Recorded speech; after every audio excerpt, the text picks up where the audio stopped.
Good morning, Mr. President, members of Council. We have just one item of old business this morning. This is an ordinance to amend the future land use map of the comprehensive plan in relation to tax parcel nodes, and there are multiple. It's District 235, Map 23, and parcels 2.02, 1.00, 1.04, 2.00 and 2.01. These are parcels located on the northeast side of SR1, east of the intersection of Cave Neck Road. County Council may remember this from the public hearing that was held on December 14th of 2021. And at the conclusion of that meeting, Council left the record open until its meeting of January 4th for receipt of additional comments. They were reported to Council, and then Council considered the ordinance again at its meeting of January 25th, where staff provided a summary of all those additional responses that have been received, and then Council closed the record at that point and deferred for further consideration. And as it's been some time, Mr. President, I'm happy to answer any questions Council might have. So. Council, any questions? Any questions from Council? Any questions from Council? You want to put the map up there? There you go. Okay. If there's no questions, Mr. Moore? Yes, thank you, Mr. President. An ordinance to amend the future land use map of the comprehensive plan in relation to tax parcel number 235-23.00-2.002, portion thereof, 235-23.00-1.00, 235-23.00-1.04, 235-23.00-2.00, and 235-23.00-2.01 for the reasons given by planning zoning numbered 1 through 14. Pleasure, Council. I will move for approval. Motion, Mr. Schaeffer. Second. I'll second it. Or just die. Okay, you want to second it? Yeah. Second, Mr. Rieley. Any questions on the motion? We'll take the vote. Mr. Schaeffer. Mr. President, I just would like to make a couple comments while I vote. I do vote yes, and I want to make it abundantly clear to members of the public that if this map amendment were to be approved, it grants no approvals for any uses, that it gives everyone the opportunity to discuss in the future and explore other potential uses than are currently permitted by the designation in the current land use map. My vote yes is based on the record made during the public hearings and for the reasons provided by planning and zoning.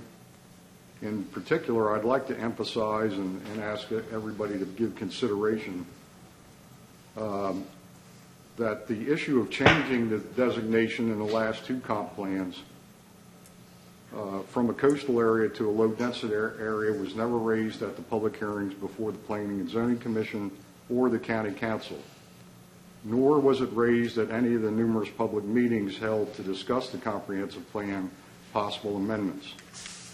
It was only raised after the public hearings were closed. Therefore, there was no public input into the changes of the designation, and I don't believe this is equitable or fair to the property owners, nor to their rights as owners. These parcels are currently used as farmland. DELDOT's proposed grade separation interchange for Route 1 and Cave Neck Road is part of the capital transportation program with an estimated cost of $74 million at this time. This interchange will create an island in the front of the property in between Route 1 and the proposed access road. That island certainly is not conducive to agricultural use or residential use, and I believe that it should be able to be considered for other alternative uses in the future and with the proper public hearings. Because the parcels are contiguous to Route 1, the traffic with the $74 million interchange will make many uses untenable, as I said, including farming, because farming equipment will be unable to cross Route 1 and access to property. In addition, the car lights and noise from Route 1 and the access road will impact negatively on any proposed houses that could be built with the current designation of the comp plan. Mr. David Edgell, Director of the State Planning Coordination, spoke at the public hearings in opposition to the amendments based in part on the proximity to tidal wetlands, the lack of fire service, and he also mentioned that there was no sewer or water available to the parcels. At the hearing, we heard otherwise. The nearest tidal wetlands are not in close proximity. The closest is 675 feet away, but most are over a half a mile away from the proposed map amended area. Fire service is available, in conflict with what Mr. Edgell said, and is located approximately 3 miles from the property. Utilities are readily available. The property is located within the wastewater service territory of Sussex County, and there are 3 wastewater service providers within the area of Sussex County. On the eastern side of Route 1, Tidewater has a 12-inch water main which runs across the front of this property. And Artesian has an 8-inch water line close by. For all of these reasons, numbered 1 through 14 provided by the Planning Commission when they voted to support this map amendment, it is appropriate to amend figure 4.51 of the future land use map to designate the parcels as coastal area, which was its recommended designation prior to the adoption of the current comprehensive plan. Thank you. That was a yes vote, correct? Yes, sir. Okay.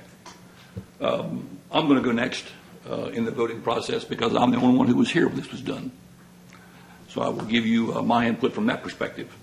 My vote's going to be based on information obtained during the process leading up to the adoption of the comprehensive plan, the record made during the public hearing, and council deliberations prior to the vote specifically. During consideration of the land use comprehensive plan, the county retained consultants, held numerous meetings throughout the county, gathered public input, held public hearings for Planning and Zoning Commission and County Council. Anybody who's involved in that, I'm sure you realize we held a number of meetings, very, very lengthy meetings. We had hundreds of hours in this process. During the process, much concern was expressed over the Great Marsh or marsh and commercial development on Route 1. After gathering all the data, council deliberated and considered all information gathered at those meetings and during the public hearings. And it comes a couple of times from people, I guess I hear that nobody knew about this and it wasn't part of no public input. Council never votes on any changes during public input. We close the public record, then we vote. So that was not unusual. That's how the process works. This change was proposed by Mr. Burton as a way to protect the marsh and preserve the Route 1 corridor from Nassau to Milton overdevelopment based on information gathered during the process. There had been discussion that this particular property wasn't discussed. During this process, the entire county was viewed, not individual properties. Looked at the entire county, all the aspects of the county, everything about the county. There was a lot of discussion about the Great Marsh and protecting the Great Marsh, about how much development should be on the east side of Route 1 going north from Nassau Bridge. And we took that into consideration. One thing I think people need to be aware of, and Mr. Schaeffer, changing the map color certainly doesn't change what you can do with that property.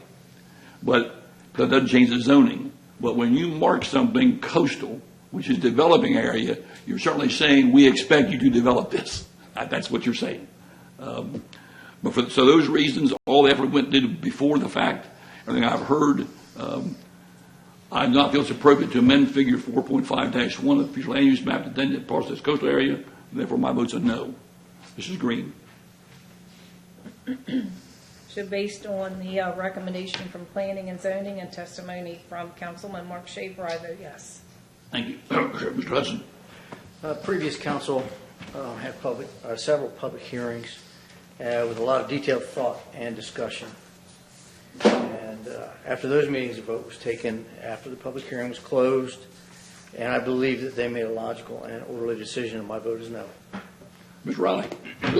Rieley? Those hearings were held, and the deliberations were held after I had been elected the first time, and I had begun to attend all the council meetings, and so I was in the audience and was witness to what was said and how the meetings flowed.